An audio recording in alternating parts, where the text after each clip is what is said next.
बिस्मिल्लाहिर्रहमानिर्रहीम अल्हम्दुलिल्लाहि रब्बिल आलमीन वस्सलातु वस्सलामु अला रसूलिल करीम अम्मा बाद रब्बि शुरह ली सदरी वयस्सिर ली अमरी वहलुल उक़दतम मिन लिसानी यफ़क़हू क़ौली। अस्सलामु अलैकुम व रहमतुल्लाहि व बरकातुहू। जज़ाकुमुल्लाह खैर, आप सब आए, वेलकम। जैसा कि हैदर ने इंट्रोडक्शन तो आप लोगों को करवा ही दिया है कि टॉपिक जो है द काउंटडाउन बिगिन्स।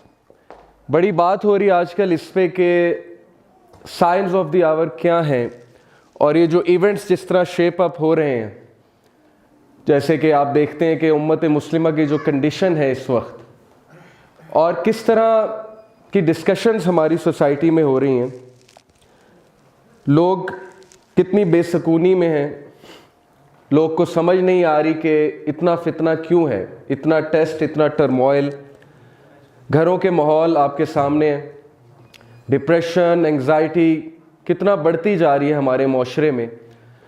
अर्थक्वेक्स की फ्रीक्वेंसी में इंक्रीज देख लें आप लोग। So it all brings us to the point कि क्या ये सारी बातें हदीस में बताई गई हैं, और अगर बताई गई हैं तो उसका मकसद क्या है। असल बात तो ये है ना कि मकसद क्या है। सो वही मकसद इंशाल्लाह आज मैं आप सबके सामने रखूंगा। देखिए, दो ऐसी रियलिटीज हैं दुनिया की जिनको कोई भी डिनाई नहीं कर सकता, नॉट इवन एन एथियस्ट। और वो दो रियलिटीज क्या हैं कि number one, we are mortals, death आएगी, उससे कोई साइंटिस्ट भी इनकार नहीं कर सकता, फिलोसोफर भी इनकार नहीं कर सकता, एथियस्ट भी नहीं कर सकता। And number two, this world is going to end and universe is going to end. जैसे बिग बैंग एक थ्योरी है यूनिवर्स की क्रिएशन की, तो बिग क्रंच भी एक थ्योरी है यूनिवर्स के एंड की, और ये साइंटिस्ट बता रहे हैं, फिजिसिस्ट बता रहे हैं। तो ये दो रियलिटीज को डिनाई नहीं किया जा सकता। इसीलिए अल्लाह सुब्हानहू व तआला ने अल-हाक़ा, क़यामत वाले दिन को ये कहा है। So because we can not deny these two realities, so there must be some perspective जो हमारा दीन हमें देता है कि लाइफ आफ्टर डेथ के बाद क्या होगा और क़यामत कैसे आएगी, उसका क्या मंजर होगा और तुम लोगों ने क्या प्रेपरेशन करनी है उसके लिए। So let's start with this word जो कि बार बार कुरान में यूज हुआ है और बार बार हदीस में भी आप लोग सुनेंगे, तो उस वर्ड को समझना बहुत जरूरी। फितना, व्हाट इज फितना? कुरान ने औलाद को फितना कहा, माल को फितना कहा, दौलत को फितना कहा। बार बार हदीस में आ रहा है कि फितने के दौर में ये होगा, फितनास तुम्हारे ऊपर आएंगे, like a dark night, they will envelop you. So what is फितना? जी, कोई इनपुट देगा अपनी? व्हाट इज फितना? टेस्ट, ओके जी। और कोई? टेस्ट, फितना is test, sorry problem, trials. जैसे अल्लाह ने कहा कि तुम्हारी औलाद, तुम्हारा माल, ये तुम्हारे लिए फितना है, सो ये तुम्हारे लिए टेस्ट है, ट्रायल है, टर्मोइल है। सो वी कंक्लूड कि फितना कोई बहुत बड़ा नेगेटिव वर्ड नहीं है। अगर नबी सल्लल्लाहु अलैहि वसल्लम ने किसी चीज़ को फितना कहा है तो उसका मतलब ये है कि इस चीज़ में तुम्हारे लिए बहुत टेस्ट है, बहुत ट्रायल है। Now I will tell you कि मैंने एक स्कॉलर से समझने की कोशिश की कि मुझे आज समझा दें कि फितना है क्या और किस इम्पैक्ट से रसूलुल्लाह सल्लल्लाहु अलैहि वसल्लम ने हदीस में फितने के बारे में वार्न किया। कि सहाबा कहते हैं, खुसूसन दज्जाली फितना, सहाबा कहते हैं कि नबी सल्लल्लाहु अलैहि वसल्लम जब हमें दज्जाल के बारे में बात करते थे, उनका चेहरा सुर्ख हो जाता था, उनकी आंखें जो हैं वो बाहर आ जाती थी और हमें ऐसे लगता था कि दज्जाल अभी पीछे से निकल के आ जाएगा। तो जो इम्पैक्ट था, जो एक्सप्रेशंस होते थे उनका फितने की बात करते हुए, तो मैंने उनसे समझना चाहा कि क्यों, आखिर क्या है फितने में, why should we be afraid of फितना। तो उन्होंने मुझे एक चीज से विजुअलाइज कराया और वही मैं आपको बताना चाहूंगा ताकि आपको समझ आए कि वाई द फितना ऑफ दज्जाल एंड द फितनास associated with day of judgement are so severe कि इंसान को पता भी नहीं लगेगा वो धोखे में है, लेकिन वो धोखे की जिंदगी गुजार रहा होगा। And that I can make you visualise through this image. जी, इस शख्स को आग लगी हुई है और इसके चारों तरफ आग है। ही इज सेविंग हिमसेल्फ, एक तो भाग रहा है आग से बचने के लिए, इसने मास्क भी पहना हुआ है और डेफिनेटली इसके पास कोई ऐसी चीज भी होगी आग को बुझाने के लिए। Why am I showing you this image? क्योंकि उन स्कॉलर ने मुझे कहा कि बेटा फितना यह है कि तेरे चारों तरफ आग लगी है और वो आग तुझे पहुंचने की कोशिश कर रही है, और उस आग से बचने के लिए तुम्हें रहना उसी आग में है, तुम वहां से निकल नहीं सकते। मिसाल के तौर पे अल्लाह न करे बाउंड्रीज पे आग लग जाए और हमने यहीं रहना है, तो यहां रहने के लिए क्या करेंगे हम? या तो आग को बुझाने की कोशिश करेंगे, किसी ना किसी तरह बाहर निकलें। उसके लिए किसी के पास एक ग्लास होगा पानी का, किसी के पास बाल्टी होगी पानी की, किसी के पास जो है फायर एक्सटिंग्विशर होगा, depending upon what they have. और कुछ लोग मास्क पहनेंगे ताकि एटलीस्ट उन फ्यूम्स से तो बच सके ना, टॉक्सिक फ्यूम्स से। सो दैट इज फितना। Now the civilisation we are living in, we are breathing in. आप खुद एक ओवरव्यू ले इस सिविलाइजेशन का, खुद एक बार गौर करें, आराम से सोचें कि इस वक्त हमारे साथ गेम क्या हो रही है, हम किस फितना में हैं। हर वो चीज जो इस्लामिक है, जो रिलीजियस है, जो कि प्रिंसिपल्स के मुताबिक एस्टैब्लिश हो चुकी है, हमारे स्कॉलर्स बता चुके हैं, उसको चैलेंज किया जा रहा है। और इस मैसिव लेवल पे चैलेंज किया जा रहा है कि आप सोच भी नहीं सकते। और यूथ कंफ्यूज है। एक तरफ माँ बाप की एडवाइजेज हैं, घर में घरों का माहौल है वो ट्रेडिशनल माहौल है, दूसरी तरफ यूनिवर्सिटीज़ का माहौल है जहाँ पर जाके एक अलग ही दुनिया खुलती है। और आम इंसान, आम यूथ हैरान हो जाते हैं कि हम करें क्या। एक तरफ माँ बाप हमें समझा रहे हैं, एक तरफ घरों का माहौल है, एक तरफ मुआशरा कुछ कह रहा है, एक तरफ कल्चर कुछ कहता है, रिलीजन कुछ कहता है, दूसरी तरफ हर चीज़ ऑपोजिट है। यूनिवर्सिटीज़ में किस किस तरह के इवेंट्स हो रहे हैं, किस किस तरह की गैदरिंग्स हो रही हैं, टीचर्स कुछ और बता रहे हैं, तो ये चल क्या रहा है हमारे साथ। And then look at the media,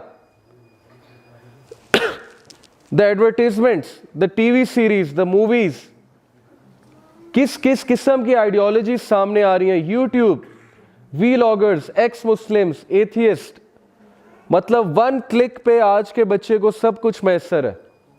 6-7 साल का बच्चा अगर यूट्यूब पे चला गया तो कभी भी उसके सामने वीडियो आ सकती है कि इस्लाम में क्या मसला है और प्रॉफिट मोहम्मद सल्लल्लाहु अलैहि वसल्लम में क्या मसला है, यानी उनकी शख्सियत पे क्या एतराज़ात हैं।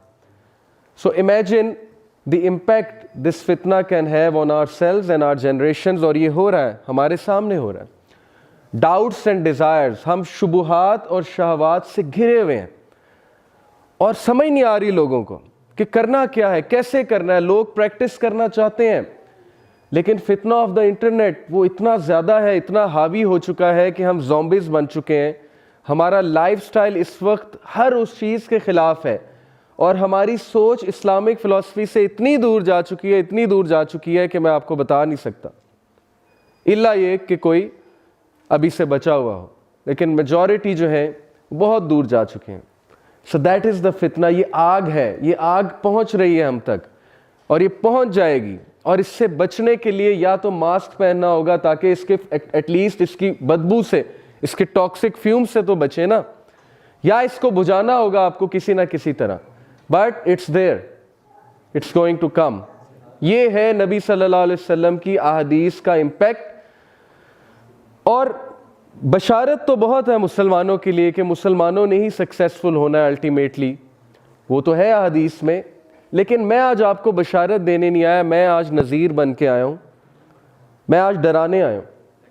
Because it's necessary, it's equally necessary कि हम वो अहादीस पढ़ें और जब तक हमारे रोंगटे खड़े ना हों, जब तक हमारी आंखें बाहर ना आए, जब तक हम उस अहदीस की वो फीलिंग्स ना समझे जो रसूल सल्लल्लाहु अलैहि वसल्लम की फीलिंग्स थी बताते हुए, तो मकसद पूरा नहीं हुआ आज की टॉक का। दैट्स वाई आज मैं ऐसी अहदीस आपके सामने कोट करूंगा जो या तो आपने कभी सुनी नहीं होंगी या आपको सुन के रोंगटे ज़रूर खड़े होने चाहिए। So let's start. ये कॉन्सेप्ट है एक मैट्रिक्स मूवी का, अगर आप में से किसी ने देखी है तो उसमें मॉर्फियस जो है वो इसको, नियो को एक ब्लू पिल प्रेजेंट करता है, एक रेड पिल प्रेजेंट करता है। तो ब्लू पिल की फिलॉसफी क्या है, ये बड़ा एक पॉपुलर कॉन्सेप्ट है मीडिया में, नॉवेल्स में। ब्लू पिल अगर तुम ब्लू पिल लेते हो, नियो को कहता है अगर तुम ब्लू पिल लेते हो तो you will end up waking up in your apartment, everything will be fine, glittery, तुम्हारा सेम लाइफस्टाइल होगा, you can go on as you want, सब कुछ जबरदस्त होगा, कोई तुम्हें कुछ नहीं कहेगा, and you can enjoy your life, खत्म बात। But if you choose red pill तो तुम्हारी आंखें खुलेंगी, तुम्हें सिस्टम के पीछे जो ढांचा है वो नजर आएगा, तुम्हें समझ आएगी कि हमारा सिस्टम वर्क कैसे कर रहा है, and why we are in such a mess, और where actually we are heading towards. तो मैं आज आपको इंशाल्लाह रेड पिल देने आया। ब्लू पिल ये है कि आप यहां बातें सुने, आप एक कान से सुन के दूसरे कान से निकाल दें, आप घर जाएं, सेम लाइफस्टाइल पे चलें, एवरीथिंग इज फाइन, नौकरी लगी हुई है, यूनिवर्सिटी चल रही है, पैसे आ रहे हैं, सब कुछ सेट है लाइफ में, दैट्स इट, कोई जिम्मेदारी नहीं है, कुछ सोचने की जरूरत नहीं है, जब तक मेरे ऊपर नहीं आएगी मुझे क्या जरूरत है कुछ सोचने की, right? That is the blue pill. But red pill, those are the अहादीस, वो रियलिटीज जो मैं आज आप सबके सामने पेश करना चाहूंगा, ताकि हम लोग को एटलीस्ट इतना तो एहसास हो ना कि हमारा भी कुछ इनपुट होना चाहिए इस सब में। So let's begin with this हदीस। Prophet sallallahu alaihi wasallam once stood over one of the high buildings of Medina and then said to the people, "Do you see what I see?" They said, "No." He said, "I see fitnas, afflictions falling among your houses as raindrops fall." मैं तुम्हारे घरों पे फितने नाजिल होते देख रहा हूं जैसे कि बारिश के कतरे गिरते हैं, यानी इस तादाद में मैं फितने देख रहा हूं। और वो फितने क्या हैं? सोचने की बात यह है, जो रेन ड्रॉप्स की तरह हमारे घरों पर इस वक्त आ रहे हैं। You know that today we have wifi, internet, it is so accessible, so cheap. किसी दौर में 90s के लोग जो यहाँ पर बैठे हुए, मिलेनियल्स होते हैं जो 2000 में बॉर्न होते हैं, 90s के जो बॉर्न है, 80s के जो बॉर्न है, दे विल नो कि एक टाइम पे डेस्कटॉप पीसी होता था और उसमें इंतज़ार हम करते थे इंटरनेट की स्पीड अच्छी हो जाए, अच्छी हो जाए, और जाहिर है कि सबके सामने इस्तेमाल करना पड़ता था। अब हमारे पास 9 इंच की स्क्रीन है, 7 इंच की स्क्रीन है सेल फोन की, उस पर खुला इंटरनेट है विदाउट एनी चेक, चीप है, 75 GB 100 GB का पैकेज लगा हुआ है, फास्ट स्पीड है, 1 क्लिक पे आप कहीं भी पहुंच सकते हैं, 1 क्लिक पे आप कुछ भी देख सकते हैं। यानी वो लेवल फितनों का जो 90s में नहीं था। You can do whatever you want on 1 click. उसके फ़ायदे तो हैं ही, लेकिन मैं यहाँ फ़ायदों की बात नहीं करने आया, मैं उसका इम्पैक्ट बताने आया उन फितनों का। एंड देन टुडे जो यूथ है, जिसका सबसे बड़ा मसला मैं समझता हूँ वो ये है कि ज़रूरत से ज़्यादा मजाक और शुगल, हर चीज़ में एंटरटेनमेंट का एस्पेक्ट ढूंढना, अब हमारा मिजाज ही ये बन चुका है। ये इटसेल्फ एक फितना है कि हमें हर चीज़ में मजाक चाहिए, हमें हर चीज़ में हंसी चाहिए, हमें हर चीज़ में एंटरटेनमेंट चाहिए, अदरवाइज हमारा 5 सेकंड में फोकस आउट हो जाता है। आज की जो यूथ है, अभी मैं साइकोलॉजी की जब बात करूंगा, रोंगटे तो तब खड़े होंगे ना कि हमारे साथ गेम क्या हो रही है, हमारा बायोकेमिस्ट्री किस तरह से तब्दील हो चुकी है कि हमें एक ख़ास लाइफस्टाइल का एडिक्ट बनाया जा रहा है। और इस्लामिक लाइफस्टाइल तो जा ही नहीं सकते हम, जिस तरह हमारी बायोकेमिस्ट्री बन चुकी है, इस्लामिक लाइफस्टाइल तो भूल जाएं अगर यही लाइफस्टाइल रहा। So today we see on the world of internet, what do we have? Mostly memes and obviously inappropriate images, the world of pornography, and then we have so much content against religion, जैसे कि why so religious, okay, joker कहता था why so serious, so now we have people saying why so religious. क्या मसला क्या है तुम्हारे साथ? जवानी की उम्र में, अभी तो खा ले पी ले जी ले वाली उम्र है ना। कोका कोला कहता है खा ले पी ले जी ले, और स्प्राइट कहता है मन की मान। So what's wrong with you? क्या हो गया है तुम्हें? And then this world of TV series, there is no stopping queue. 90s में स्टॉपिंग क्यू होता था, मंगल को ड्रामा लगना है, आधे घंटे का ड्रामा लगना है, ख़त्म हो जाना है, फिर नेक्स्ट ट्यूसडे को लगेगा। स्टॉपिंग क्यू गया आपके ब्रेन को कि ठंड करो, नेक्स्ट ट्यूसडे तक जो है वो आराम करो, नेक्स्ट ट्यूसडे को लगेगा। ब्रेन को स्टॉपिंग क्यूज चाहिए, वरना ब्रेन मेस अप हो जाएगा। What is the stopping cue of Netflix? What is the stopping cue of Facebook? Nothing. YouTube का स्टॉपिंग क्यू नथिंग। लगातार content, TV series upon TV series, episodes upon episodes. Facebook never ends, उसका home page never ends, YouTube never ending. No stopping cue for you guys, for us. लिहाजा फितना, this is the फितना। यही तो turmoil है कि मसला इतना हो चुका है कि ब्रेन को समझ ही नहीं आ रही मैंने रुकना कहां पे है। और ब्रेन को जब समझ नहीं आ रही तो वो इस स्ट्रेस में है हमारा ब्रेन कि उसके पास हायर वैल्यूज या हायर थिंकिंग की कैपेबिलिटी ही चली जा चुकी है। तो हमारा मुल्क कैसे लीडर्स पैदा करेगा, कैसे रिसर्चर्स पैदा करेगा, जब हमारी 80% अवाम टिकटॉक पे बैठी हुई है, फेसबुक पे बैठी हुई है और वक्त ज़ाया करने के माहिर हैं। पाकिस्तानी कौम तो मैं कभी कभी सोचता हूँ कि तमगा मिलना चाहिए टाइम वेस्टेज का। हर वो फजूल चीज़ जो दूसरी कंट्रीज़ में बैन है, यू वॉन्ट बिलीव। चाइना में व्हाट्सएप, कभी देखा आपने किसी चाइनीज़ को फेसबुक पे टिकटॉक शेयर करते हुए, या व्हाट्सएप पे बहुत ज़्यादा। सऊदीया में, मिडल ईस्ट में व्हाट्सएप कॉल्स जो है वो बैन है। कहीं आपको इतना चीप इंटरनेट पैकेज नहीं मिलेगा जितना पाकिस्तान में है। तो हमारे लिए तो ज़्यादा प्रॉब्लम खड़ी हुई है इस वक्त। और ऐसी ऐसी बीमारियां, ऐसे ऐसे डिसऑर्डर्स। देखें, इंसानों की क्वालिटी कम हो रही है। जब एक माशरे में फितना फैलता है तो क्वालिटी ऑफ ह्यूमैनिटी कम होती है। आज रिश्ते करना मुश्किल हो चुका है, लोग परेशान हैं, अच्छा इंसान कहाँ से ढूंढें। लड़के परेशान हैं कि पता नहीं हमारे साथ क्या होगा। सो doesn't this all point two the fact कि हमने खुद अपने आप को एक बहुत बड़े मेस में डाल दिया है। हम लोग सारी जिंदगियां गुजार देते हैं इस सेम लाइफस्टाइल पे, और हम प्रेजेंट करते हैं फितना के आगे अपने आप को, घुटने टेकते हैं कि आओ मुझे मारो, हिट मी। लेकिन हम सोचते नहीं हैं कि क्या हमें इन फितना से निकलना नहीं चाहिए। और लोग डिप्रेशन में सारी ज़िंदगी गुजार देते हैं, उनके हाथ से चीज़ें निकल जाती हैं, और at the end of the day जब लाइफ का एंड हो रहा होता है वो रिग्रेट करते हैं बहुत ज़्यादा।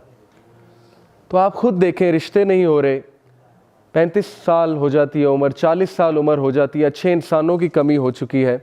और रिश्ते हो भी रहे हैं तो डिवोर्सेस कितनी इंक्रीज़ हो चुकी है हमारी सोसाइटी में। So you have to think कि हमारे साथ हो क्या रहा है, हम इररिस्पॉन्सिबल क्यों बन गए, हम क्यों जिम्मेदारियों से भाग रहे हैं, हम टाइम मैनेज क्यों नहीं कर पा रहे, हम फोकस हमारा कहाँ चला गया है, हमारा मुल्क इस वक्त क्यों नहीं रिसर्चर्स पैदा कर रहा, हमारा मुल्क क्यों इतना नीचे जा चुका है। दुश्मन जो है वो मुंह खोल के खड़ा हुआ है, यकीन करें शेर मुंह खोल के खड़ा है, और हम शेर को फेस तो कर ही रहे हैं, हम खुद अपना मुंह में डाल रहे हैं कि खा जाओ हमें। ये हमारी हालत है इस वक्त, खुद प्रेजेंट किया हुआ है हमने।